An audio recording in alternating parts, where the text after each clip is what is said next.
So I've got David and Kevin Keough, brothers, and they happen to be the co-founders and co-owners of Paramount Auto Group out in Paramount, California. And so I'll let them tell their story. I've given them a series of questions that they've had a chance to look at. And so why don't we start with describe your business, kind of in an elevator pitch format. So take it away, boys. Sure. I think Dave mentioned some of the parts out of the business earlier when we were kind of talking before we got rolling. The business is primarily two parts. One is a kind of car business. Used cars, mostly salvage title cars. We buy them damaged. Usually they don't run and drive. We get them running and driving. We do a little more value added if it makes sense. And then we flip them back to other dealers to do the rest of the work and then sell them to their customers. That's the main part of the business. And then we also have a parts business, this dismantling business where we sell used parts. In a nutshell, that's it. Awesome. So Rob was kind of telling me a little bit about your backgrounds. So one of the questions we like to ask is, what is your origin story, right? How did you even get to this? Because this is not something I don't think that people say, hey, I want to get in the car dismantling business. Like, like how do you get to where you're at? What's your origin story? I know you guys have two different ones. Yeah. I mean, Dave could say his story too, but they're very different. I think you probably couldn't find two people with backgrounds that do not kind of relate to the car business or were furthest afield from any one of the car business we've ever run across. For the most part, it's a traditional blue collar type of business. And most of the folks that have other dismantling yards or also the car business kind of grew up in it or fell into it, started maybe being a car salesman or breaking down parts, had interest in parts, was always kind of a wrench turner, then it made sense for them. We got into it, which maybe ties into maybe one of your later questions of kind of the good advice, bad advice thing, but we got into it, we kind of had success in other parts of our lives, which gave us some money to then invest in the business. We bought an existing business. We didn't start it from scratch. So how we chose this business, amongst others we looked at, we spent a lot of time looking at other businesses. It was kind of a grueling process. But one of the things we liked about this business, at least, was being Southern California based. And at this time, a lot of things were being done. It's kind of funny now, the whole tariff situation we're now, and everyone looking at trade. There's a lot of offshoring that was going on, a dozen years ago. And that's when, everything's gonna get outsourced to China. What kind of business is not? And if we thought at least this one with its core in Southern California, very much a car culture, there'd probably be a steady supply of cars being in accidents, a lot of parts. Also, just a big economy, lots of people, lots of local demand. That it'd be something that maybe resilient and could, fight against the ups and downs of the economy. Because maybe someone will buy a salvage title car if the economy's not doing as well, or maybe if the economy's doing better, maybe they'll still want to get a salvage car, but they'll get a nicer one because the dollar goes further buying a salvage car versus a clean title car. And again, by having maybe some of the local ties in Southern California, we thought that'd be a good thesis or a good start. So Kevin, what's your background? I think the audience is interested in that. Again, I'm saying how my brothers and my backgrounds are so different. So I've been almost like a career changer. I've listened to lots of podcasts as well, and I've heard there's kind of a process. Some people kind of switch every kind of 10 years or so. They've changed careers versus the same person. The person that's kind of gutted it out has a lot of experience in one industry. For better or for worse, I've been kind of the guy that after a good 10 years, I usually find myself just being tired of what I'm doing and looking for a change. What was that? What were you doing? Yeah, so my life can be broken up in about those 10-year buckets. I was in the public accounting field for about the first 10 years of my life, doing public accounting and consulting work and mergers and acquisitions work. And then I got into investment banking and did that for about 10 years. And then I've had this business for 10 to 12 years. Okay, so then what's next? It's about 10 years mark here. What's going on now? Retirement, I think, is next. So. Whatever. We'll get you out of retirement. How about you, David? What's your background story? Because you got quite an interesting story. My background is more engineering based. I got an electrical engineering degree. I worked for an aerospace company for a couple of years. But I always had I was in the military too, so I always had a military tie because I got a ROTC scholarship and they were paying for my college. So I got my nuclear credentials and was in the Navy for 8.5, almost 9 years. Navy. And then when I got out, I worked for a manufacturing company. So one of the manufacturing companies I've started out, I was a operations guy that did the facilities and I did capital projects. And then as I grew in that company, I started doing huge capital projects. Like I built the facility for the company in Texas, and I moved a bunch of stuff from all over the country, Rhode Island, Texas, California, and consolidated that into, a large plant for them. And then I changed careers and I ran a crane company for a while, which was basically, instead of managing widgets, you were managing people. I was basically sending technicians out, and then they would generate work based off of inspections that they would do at different facilities. And then after that, Kevin and I started looking for businesses together, and we came across a few other businesses, but we ended up settling down with the dismantling and car sales company. So this is interesting. Rob and I were kind of talking about this before, about, what made you guys decide to work together? I mean, I've got a brother and I am not working with him. I don't think I could work with him. So how is that going? What made you guys even decide to do this together? Yeah, I guess that's been trying to. I mean, it's put strain on the relationship at times. Evan's always had a business background, and I've had more of a mechanical production background. So we thought that would mesh well. He could take care of the financial stuff, and I took care of the operations side of things. So do you think that, I was just going to ask that. So is it like, okay, you say, hey, look, Kevin, you're going to be kind of focusing on this part of the business. I'm going to focus on this part of the business. And yes, we're going to have to communicate, but like, this is my domain and that's your domain. Has that helped you guys kind of figure out how to work together? Cause I can't, like I said, I can't see myself working with my brother, but maybe it's just that division of labor or whatever, the roles.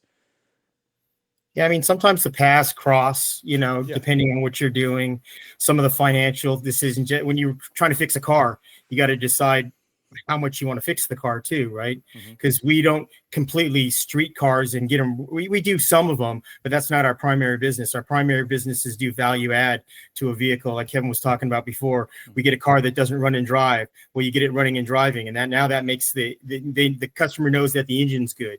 And then if it drives, they know the transmission's good. So you hit these value steps, and that's larger. The engine and the transmission are the most expensive part of the car.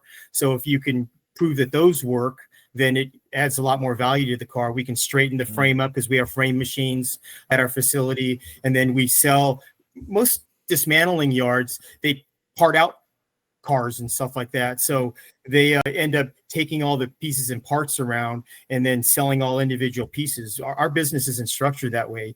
95+% of our business is we sell whole cars. So we bring the cars in here, do a value add, and then send them out to auction. And then some guy that's just doing his own thing, he doesn't have a frame machine to straighten his car. Now he can go ahead and purchase this car, and he can, change out parts and stuff like that and get a functional vehicle. So since we have parts and we're in the parts business, it's easy if you buy the car and it's missing a fender or a bumper or whatever, it's easy for us to find it, locate it at a good cost, and then add that value to the vehicle before we flip it. Okay. Wow. Okay. Well, that's cool. So here's the other question. But so back to your point though. Yes, as my brother was saying, it is very challenging with the having a sibling in the business. It's just hard. So do you guys? I mean, it has its good part. That you trust the person, right? And you realize, and then you love the guy you're working with, but at the same time, business is business. It's got to get run, and what do two votes do, right? Well, I vote yes, and you vote no. Well, now what the hell do you do? Who's going to break the vote? Yeah. And this is the ultimate challenge, right? I mean, in terms of the podcasting space too, I've listened to, I think, every Jocko podcast there is. I don't know if you know who Jocko Willink is or heard his podcast, but it's fantastic. It really focuses on leadership. Yeah. And taking ownerships of things, and it just makes it a challenge. That extra little wild card that makes it a challenge. So then you guys, are you guys very good at separating the business from the personal, like you guys go to work, you do your thing, and then let's say there's a family party somewhere. Do you guys just talk about business, or are you guys like, okay, that's that's Yeah, under no, business? we really don't communicate that much at all, unfortunately. I mean, at work we should communicate more. We don't. But the family gatherings, we don't talk about really work at all. Good.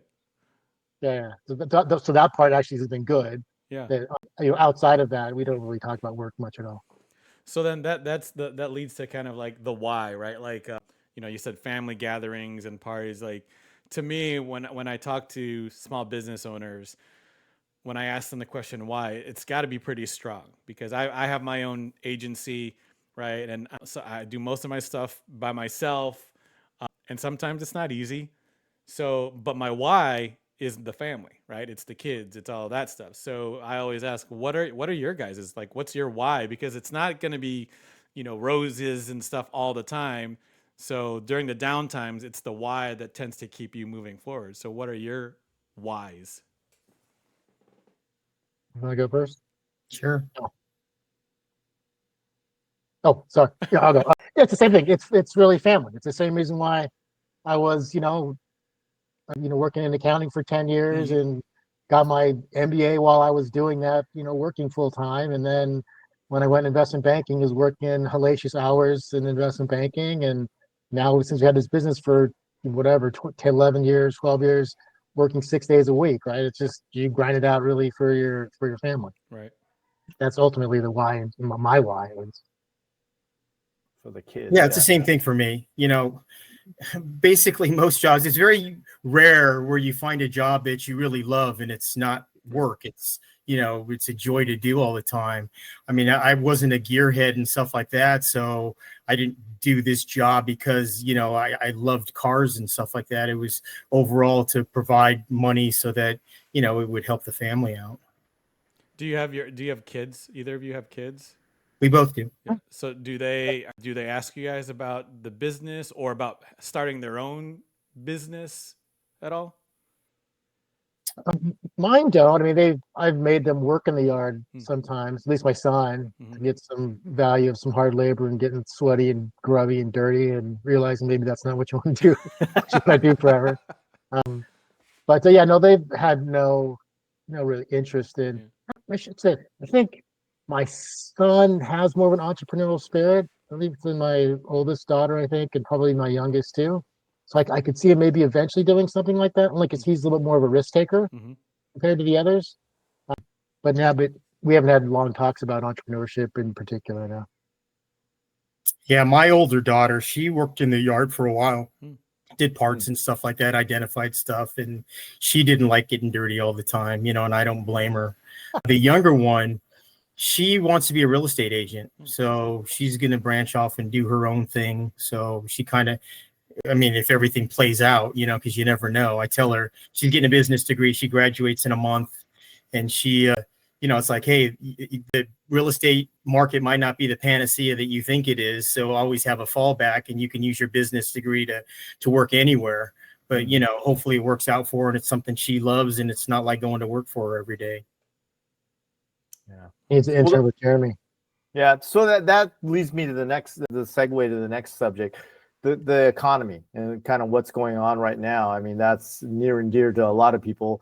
How is the current economy affecting you guys? I know that's kind of open-end question, but you mentioned a little bit about the tariffs and the globalization of all kinds of things, and then AI is out there. So maybe start with that. Like, what's the current condition like for you guys in 2025?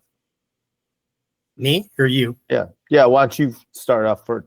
So our industry is really slow right now.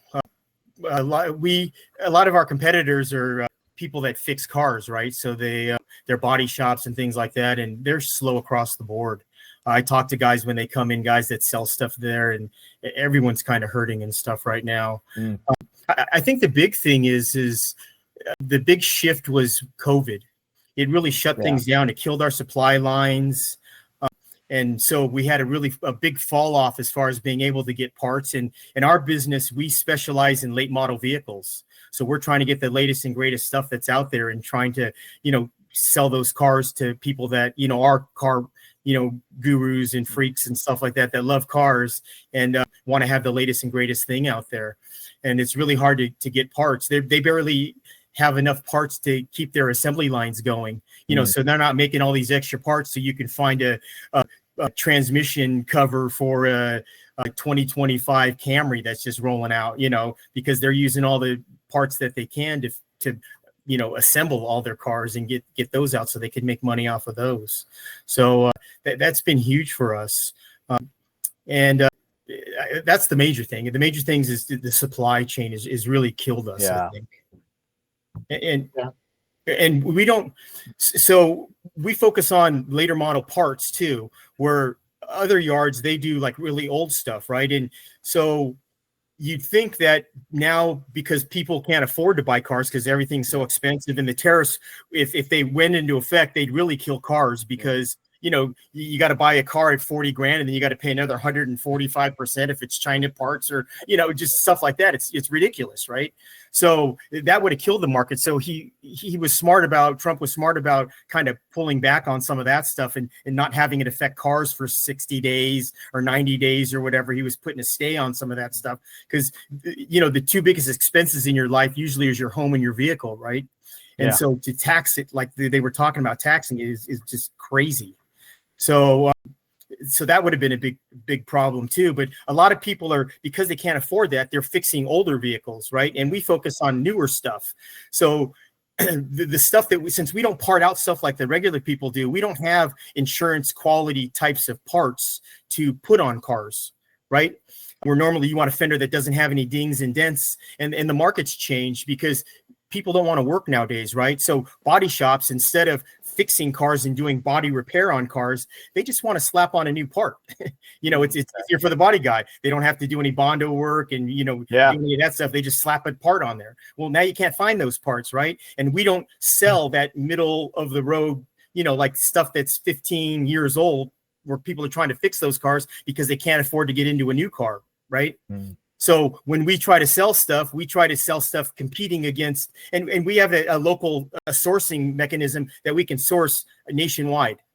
So if I'm trying to source a part for you, and say, Rob has the part and he's selling it for $200, I've got to find that part for that much or less, right? So that I can sell it and make a profit. And if I can only find it for that, then I have to bump it up a little bit to be able to make some money. And if they're doing their due diligence on finding stuff, it makes it hard to sell parts too. So we're fighting it from both ends. Got it. Yeah, but I would say some of the big picture things around that, like for parts, for instance, a lot of parts people have online now. So we're good about being in the per se is like you're a distributor, right? So you have some unique relationship where only you can get these parts or sell them in this. Unfortunately, we don't have that type of relationship, right? Any parts, we buy the parts and then we sell the parts. But if people are listing all of their inventory now online, and your average Joe can look on eBay or wherever and find the part too, and it's just hard to, you have that much more value added, at least on the part side. In terms of the tariff aspect of it, I think ultimately if they would increase tariffs, I think it would help the parts business, because there's still a bunch of aftermarket parts that were coming from China. So by having local parts that are sourced with cars, here locally, I think that would help. So to help the parts business, help dismantlers in that regard. And then I would say on the car side of the business, competition's been just a challenge. There's just way more people doing this type of business. And as Dave was saying too, is the body shops slow down, they're looking to keep their guys busy. So if they're, like say with self-driving cars and what have you, if there's less accidents, those kinds of things, right? If there's going to be a slowdown on their side, it's easier for them to keep their guys busy. They'll buy a car that is mechanically good. So maybe they know it starts, but needs some body work. They could buy that and they keep their guys busy, doing the body work, and vice versa. Mechanic shop is slow. They look for something that looks pretty good, but maybe the engine doesn't start or mechanically has an issue. They can buy that and have their guys tinkers with it on the margin. So you're kind of, for us, we're also competing with all these guys who are doing it as a side business where they're happy to keep their guys busy. We're trying to do it for a profit. So that's also been a challenge. Gotcha. There's another one too, where everyone's trying to fix their cars because they don't want to buy a new car. They're going to auction houses and places like that and buying cars and trying to fix them themselves, right? So we used to have cars, we call them pull and goes. We'd pull them and send them out. Sometimes we'd rotate the car in the same day. It would take a couple hours and boom, the car was in and out of here. Well, if you're competing against Bobby, who's trying to buy the car, but he wants it for his personal thing. It sometimes it prices you out from being able to buy those because he's willing to spend more money on it because it's his one-off car than you trying to make a business and trying to turn a profit off of it. Does that make sense? Yep. Yeah, that is. I think there's been more access even to the auctions where we buy the cars now to the public. Everyone's trying to make them more open to the public, so just reducing that barrier. So again, it gets back to competition. I think it's just much more competitive than it was, a dozen years ago when we started. Are there people buying cars like that, or not cars, parts that maybe a few years ago weren't buying parts or even looking, but now because, things are starting to get more expensive, they want to like maybe try to tinker around themselves? Do you see a rise in those people? I don't know what you would call them, but like the newbies saying, "Oh, well, hey, I can get on eBay. Let me see if I can do this myself," kind of thing. Yeah, you do see that. Yeah, I think it's true. I think, again, that goes around the economy. I think Yeah. as well, is that as you're trying to keep something on the road a couple of years longer because Yeah. times are tougher. For sure, you're going to see more of that. So what are you guys, or are you guys looking at different avenues, different ways to generate revenue? Like, have you guys thought about ideas on how to do that? Or are you still kind of, hey, this is the business, we're going to stick to the way that we're doing it? Or are you guys looking at other ways of doing business? Well, one of the things we did a few years ago was we started advertise more on the internet through car gurus, through Facebook Marketplace, because there's enough people. Again, the public was interested in buying these cars themselves as opposed to us selling to dealers. Yeah. We used to sell probably 95% of the cars we would sell to dealers.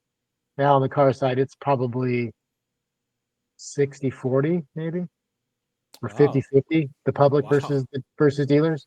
Oh. So as to your point, I think more people are comfortable buying the car on their own and managing the process of finding the parts and fixing it, maybe because again, more information is available. It's easier for them to track down the parts since so much more of the business on the part side is online or readily available, or they know someone that their cousin or someone is a body shop or could do something on the side. They could save some money. So we found that's really been a saving grace in terms of how we bought the business before. It was just solely selling it pretty much at auction. That makes sense.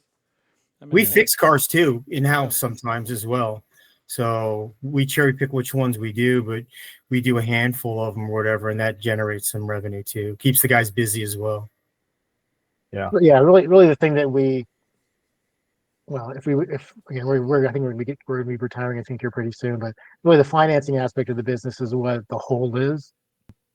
Because a lot of people unfortunately, people just don't have much money. Yeah. They can't afford to buy $10,000, $15,000, $20,000 for cars. They need to be financed.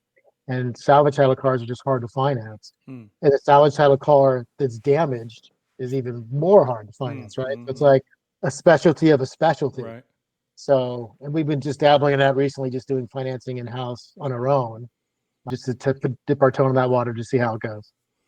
That's awesome. It's definitely interesting. This is definitely not a business that I would think, oh wow, okay, let's get into it. But it's interesting. It is definitely, and I think you guys probably see the effects of whatever is going on in the economy fairly quickly, I would think, just because, hey, people can't buy cars before, if the economy is good, maybe they're buying more cars, I feel like you can see a lot of that's going on and feel the effects of that more than some. You used to see that around like tax time.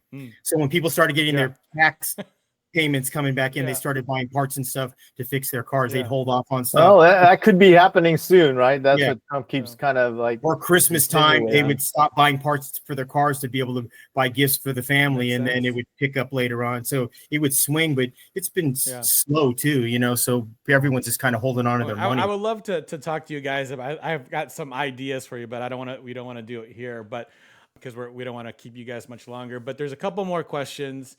This would be very interesting. The one of them is, what's that one piece of advice you would give yourselves, both of you, before you got into this business?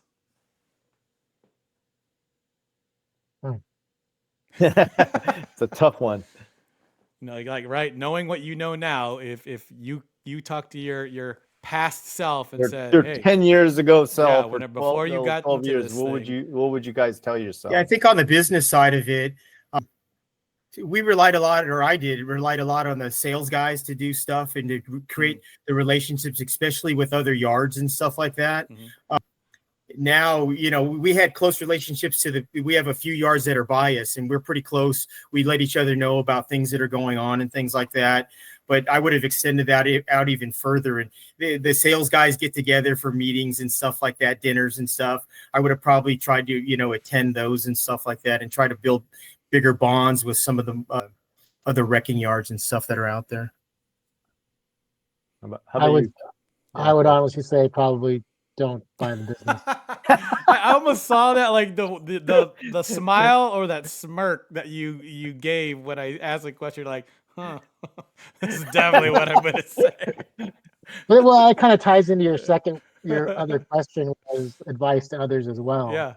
Yeah. If you're gonna buy a business, at least, oftentimes the dry powder you have from your savings to invest into it, I'd say make sure it's something that you really like or enjoy. Because again, it was Dave mentioned earlier, those people that do that kind of job are blessed, right? Is that they really love what they're doing, so it doesn't really feel like work. Yeah, that'd be the best. If you could do that, buy a business that you really have more of a love for. So when times are not so good, you're still gonna, feel like it makes sense as opposed to it's good. Yeah, that's great advice. That's what I try to tell my kids too, right? Like, you got to really enjoy what you're doing because it's not going to be easy all the time, right? And my oldest plays basketball, right? And, I keep telling him, look, if you really want to play at whatever level it is, right? He's in high school. So you got to put in that work. And it's not, you may not like it, but you have to see that end goal. And so he's been working really hard and working off the court and stuff like that. But yeah, I mean, that makes sense. All right. So the last question we have, I have no idea what the question is. We don't. It's a random I don't even question. know. Oh yeah, the random question. Random question. So we have a wheel. I'm right? gonna let me share my screen. Yep, I'm gonna share this screen. Let's see. Break the deal, face the wheel. All right, here we go. All right. Let's see it if you guys can see it. Let me know when you can see it. Oh, there it is. All right. Yeah, I see it. Okay. So, Rob, I don't know what you want to do. You want to do one question, the same question for both of them, or are we going to do a different question? Yeah, let's just do one question for both of them. Okay. I really have no idea what's in here. So I think they're all clean questions. So that's good. I think, but let's take it for a spin here. All right, here we go. Oh, what is this? Oh, this is good. Actually, here. What's your personal definition of success?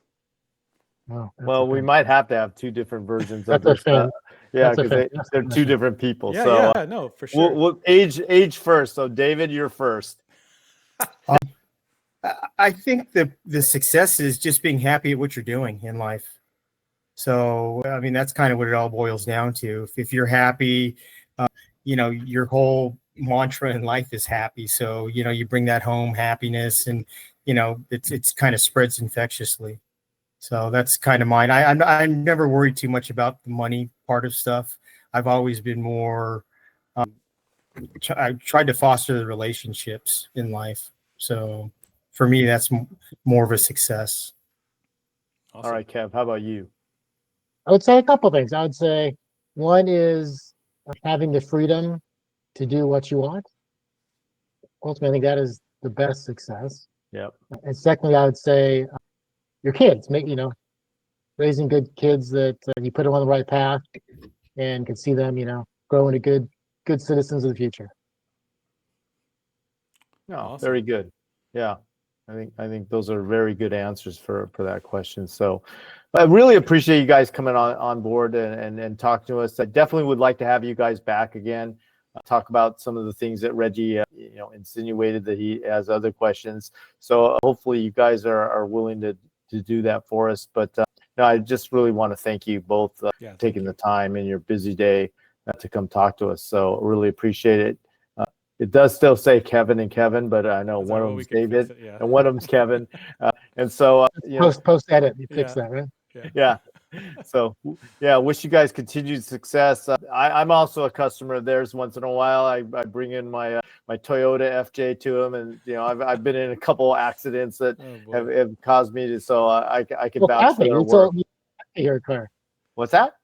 Kathy, we sold her car. Her what was it? That's right. Kathy's bought one. Is it a Pathfinder? I'm trying to remember. No, the Toyota. No. It was Was a it Nissan. It was a Nissan. It was I a think. Rogue. It was a Rogue. Yeah, it was a road. Yeah, Nissan. Yeah. Yeah, No, it's Nissan still Rogue. running. I just saw it the Yeah. other day. So, good stuff. So I don't know, Reggie. You got a gaggle of kids. Maybe I know, maybe man. you might want to I use know. these guys before they retire. I know. I literally, as they were talking, I'm like, okay, there might be some opportunity there. Yeah, they got nice cars over there. People wreck their cars all over the place. So it's all good stuff. All right, guys. Thank you very much. Have a good night. We'll talk to you soon. All right, All thanks, right, guys. right on. Oh man, go Irish. Sorry, Jeez. Notre Dame. Thanks, guys. Take All care. Bye. Thanks a lot.